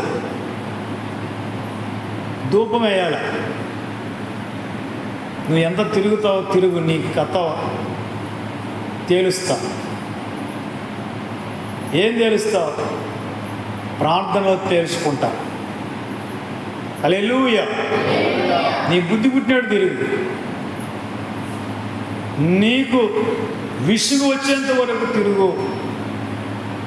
ప్రార్థనలో నీ కథ తేలుస్తా. కొంతమంది ఏమంటారు లోక సంబంధంగా, రా మా నాయన దగ్గరికి రా, నీ కథ తేలుస్తా అంటారు. అనరామా? పిల్లలు స్కూల్లో కొట్లాడుకొని ఇంటికి వా, మా నాయన చేత నిన్ను తన్నిస్తానంటారు. ఆమేన్. ఇక్కడ కాదు, స్కూల్ అయిపోయి ఇంటికి వా, చెప్తా నీ కథ. ఊర్లో ఉంటుంది నీకు పలక పూజ, బడిత పూజ అంటారు. మన రోషం ఏంటంటే యేసయ్య దగ్గర ప్రతి ఒక్కరి కథ తేల్చాలి. ఆమేన్, ఆమేన్. అదే మన ధైర్యం, అదే మన నిరీక్షణ. అసలు యేసు ప్రభుని ఎవరైనా దాటుకొని వెళ్తారా? దాటుకొని వెళ్తారమ్మా? హల్లెలూయా, హల్లెలూయా. ఏ అధికారాలు కానీ, ఏ పలుకుబడి, ఏ బలగం, ఎంత పేరు ప్రఖ్యాతిగాంచిన ఏ రికమెండేషన్లు యేసు ప్రభును దాటి వెళ్ళలేవు. దేవుడు మన పక్షమున ఉండగా మనకు విరోధి ఎవడు? హల్లెలూయా. కనుక ప్రియమైన సహోదరులారా, మన జీవితాలు చూసి ప్రజలు ఆశ్చర్యచకితులైపోవాలి. What is this? ఏమిటి అర్థం కాలేదు, ఏమిటి అర్థం కాలేదు. ఒకసారి ఒక అతను నేను అప్పుడు నందలూరుకి వెళ్ళాలి ప్రార్థనకు. అతను నేను మామూలుగా ఆ రోడ్లో ఏదైనా వస్తుందేమో వెళ్దాం అన్నట్టుగా సాయంకాలం 4 గంటలప్పుడు నేను నందలూరికి ప్రయాణం అయ్యాను. అప్పుడు ఒక అతను వచ్చాడు, బండి వేసుకొని వచ్చాడు. తెలిసిన వాడే, కొద్దిగా లైట్గా పరిచయం. అంటే నేను ఎవరి వాడనో మా పెద్దవాళ్ళు ఎవరో అతనికి తెలియదు, కేవలం ముఖ పరిచయం అంతే. ఆపాడు. ఎక్కడికి అన్నాడు. నేను కాజీపేటకి వెళ్ళాలన్నాడు. అతను అన్నాడు, నేను కాజీపేటకే అన్నాడు. దేవానికి స్తోత్రం, కాజీపేటకి ఇడిపేస్తే నేను తొందరగా పొద్దుకేలోపు నందులు చేరుకుంటానని సంతోషపడ్డాను. వచ్చేటప్పుడు దారిలో నాకు ఒక డౌటు, నువ్వు బైబిల్ పట్టుకొని తిరుగుతుంటావే, మేము రెయిన్బోలో పొలంలో తలకిందులైనా కానీ మాకు అతుకులు గతుకులు మా బతుకులు, కానీ నీకు ఎలా జరుగుతుంది అన్నాడు. అంటే నేను అప్పుడు అతనికి ఆత్మీయంగా చెప్తే అర్థం కాదు అతనికి. నాకు ప్రభు ఏం మాట ఇచ్చాడంటే ఒకటే మాట. ఏం మాటమ్మా?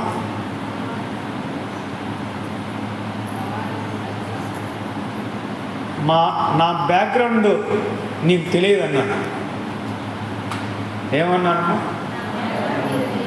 బ్యాక్గ్రౌండ్ అంటే అర్థమేమని, నేను ఎవరి పిల్లోడిని, మా పెద్దవాళ్ళు ఎవరో, వాళ్ళ స్థితిగతులు ఏమిటి నీకు తెలిస్తే నువ్వు ఈ మాట అడగవన్నాను. మీ పెద్దవాళ్ళు ఎవరు అన్నాడు. వాళ్ళ అవునా, అయితే నేను నీతో ఏం మాట్లాడినాను. అంటే కొన్నిసార్లు మూర్ఖులకి మూర్ఖంగానే జవాబు చెప్పాలి. అతనికి ఆత్మీయంగా చెప్తే అతను ఏం చేస్తాడు? ఊరుకుంటాడా? అడ్డమైన ప్రశ్న చేస్తాడు. సామెతల్లో ఉంది కదా, మూర్ఖులకి మూర్ఖంగానే జవాబు చెప్పు. సార్ సత్రం దగ్గర నేనేదో కొనుక్కోవడానికి అయితే వస్తువు వెళ్తే అతను అన్నాడు, బైబిల్ పట్టుకొని తిరుగుతుంటావు అక్కడ ఇక్కడ, నీకు బాగానే జరుగుతుందా, కనీసం ఛార్జీలకైనా వస్తుందా అన్నాడు. నేనన్నాను, నేనేమన్నానమ్మా?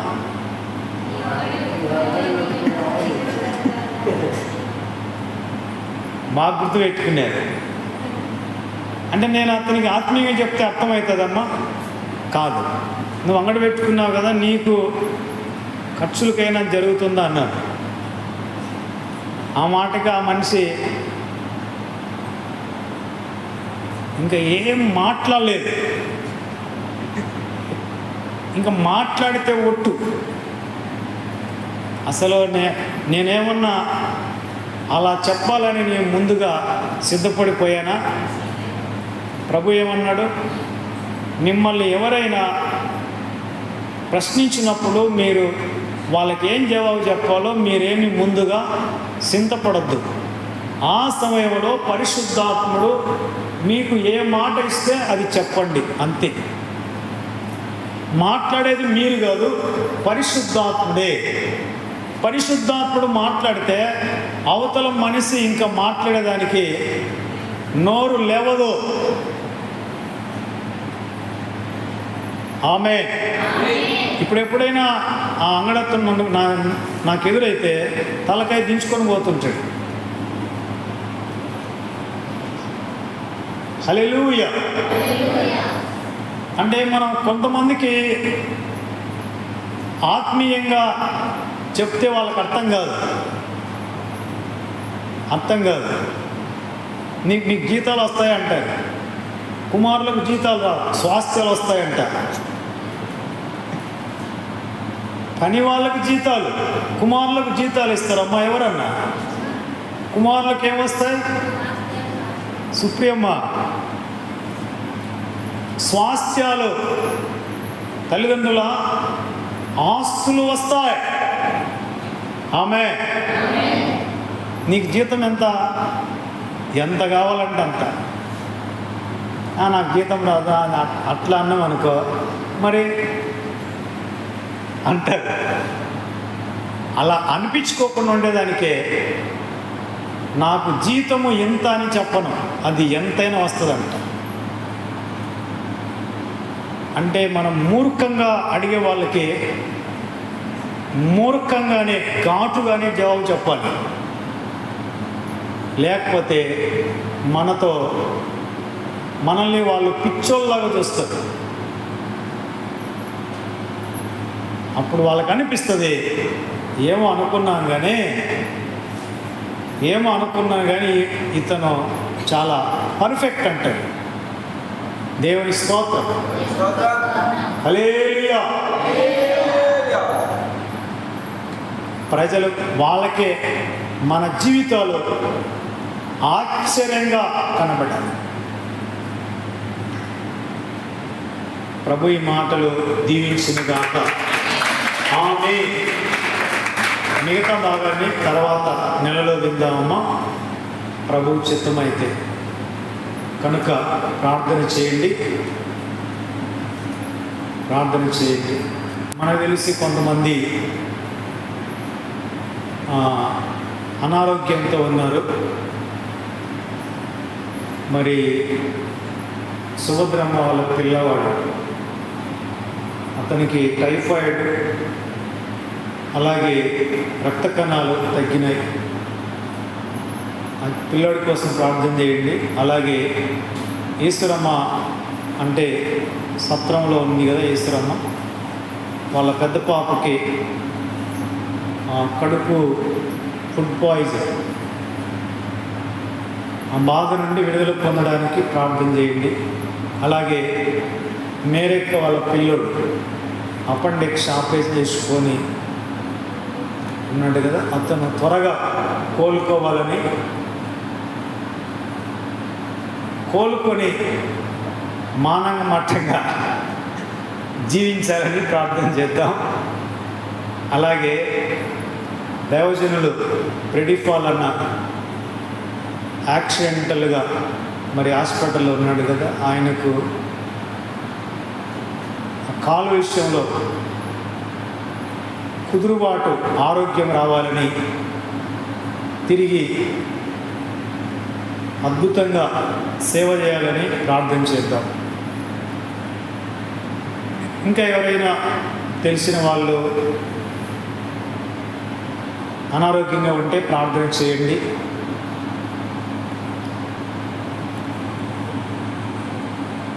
సరే, అందరికి వందనాలు. దేవుని స్తోత్రం. ఆమేన్.